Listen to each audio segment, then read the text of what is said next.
British politics has been littered with eccentric and absurd leaders and little parties, like the literal Democrat Party, led by screaming Lord Such, and the Rainbow Alliance, led by Lord Such again, and the popular Flaming Party, led by Bill Boakes. Boakes was obsessed with road safety and wanted a dictatorship of traffic engineers. The Vote for Yourself Party, led by Eric Much, the Rock and Roll Loony Party, led by Chris Mad Hatter Dowling, which was formed after a split with the official monster raving Loony Party, and they campaigned for more rock music on the radio and free beer for pensioners. And internal squabbles with the raving monster loonies doomed it before it could even get anywhere. It lacked even the staying power of the raving loonies. The new party, which was formed by Oswald Mosley,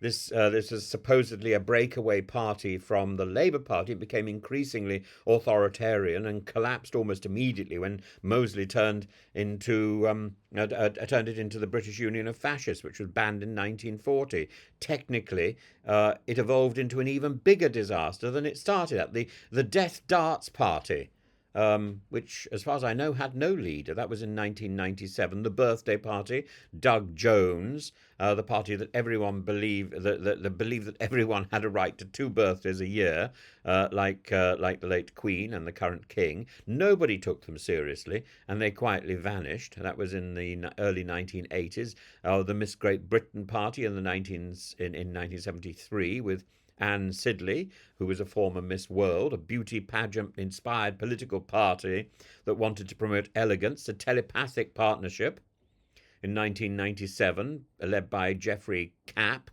I think there's an R missing somewhere there. The Pirate Party, led by Loz Kay in 2009. But basically, it's all particularly sort of encapsulated in the rise of the monster raving loony party. But British politics, in other words, has never been short of vanity projects masquerading as political movements. These movements are the absurd channel, the bowels of the of Westminster, and the latest farce from within Reform UK, cough and you'll be soiled, featuring Nigel Farage, Rupert Robb, Arthur Robert Lowe, and their billionaire interloper Elon Musk, is a case study in self-interest, power struggles, vanity, self-obsession, self-abuse, manustupracity, incarnate, manustupracity incarnate, and the absurdities of the modern right-wing insurgency on display for everyone to look at and laugh and giggle. These Reform UK people have been caught with their trousers down, and it's not a pretty sight. Reform UK, once a promising force on the right, now finds itself in a state of chaotic disintegration. What began as a vehicle for Brexit disillusion has spiralled into a soap opera of petty squabbles and bitter recriminations, and the latest episode, Rupert Robb Lowe, MP for Great Yarmouth, has been stripped, matron, of the party whip amid allegations of bullying and threats against party chairman Zia Yusuf. Whether that's true or not, who cares? Because does anybody know? Does anybody except for Elon Musk know the name of Rupert Lowe? No. Nobody cares. Nobody cares. Nobody cares whether we're looking at Rob Lowe, the Hollywood star, or we're looking at Rupert Lowe. One's pretty and one's not. And who cares which is which at the moment? Because neither seem to be particularly in evidence as somebody you would vote for, really. Would they? One isn't interested in politics, and the other clearly isn't interested in politics. He's interested in himself. And Lowe, Loki, in turn, accuses Farage of running reform like a personal fiefdom, branding it a protest party led by the Messiah. Well, Into this, he's not the Messiah, he's a very naughty boy. Into this mess wades Elon Musk, the billionaire with a penchant for reactionary politics. And Musk initially voiced support for reform, but then dismissed Farage as lacking what it takes. Well, he's not got what it takes. Oh, it's like something of Frankie Howard, isn't it? Oh, not got what it takes, madam. No, get your titters out. And then he says that Lowe would make a better. Even Lowe would make a better leader.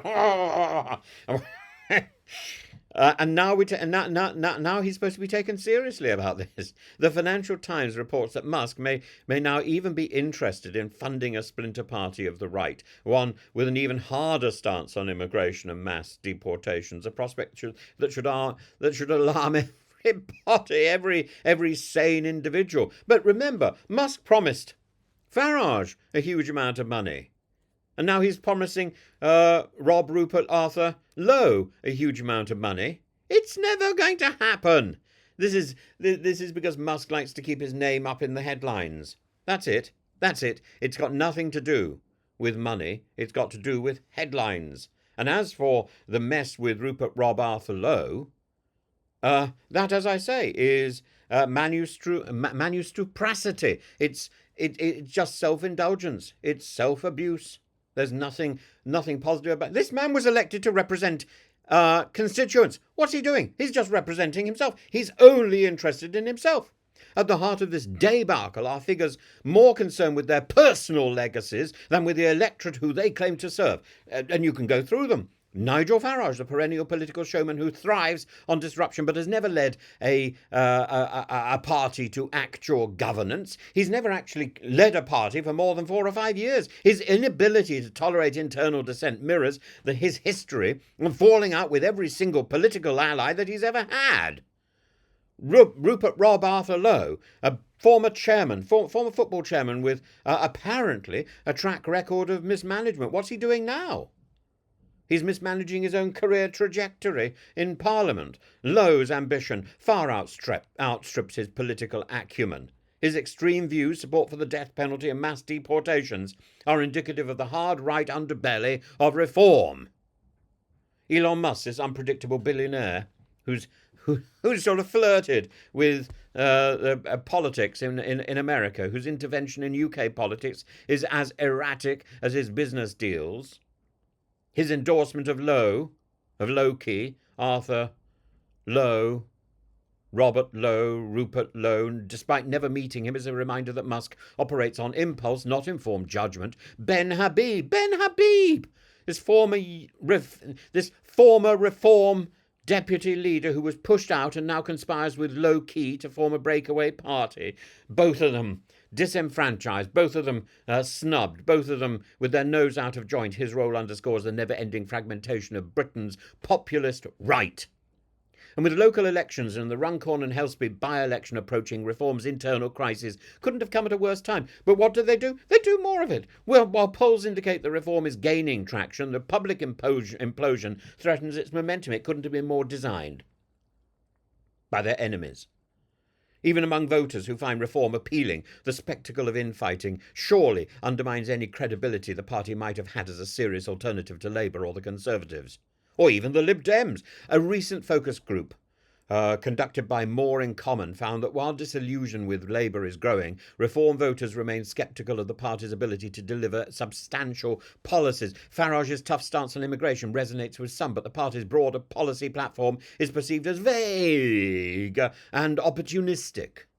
The chaos at the top only reinforces that perception. The deeper significance of this dispute extends beyond the fate of reform. If Loki and Habib do form a new party with financial backing from Musk, and remember that he offered that backing to Reform UK and to Farage first, Britain could even see a more radical right-wing force emerging. If he actually produces the money, this would splinter the populist vote, diminishing the chances of any single movement gaining real traction and gaining real power in Westminster. Well done. Thank you very much, Elon Musk.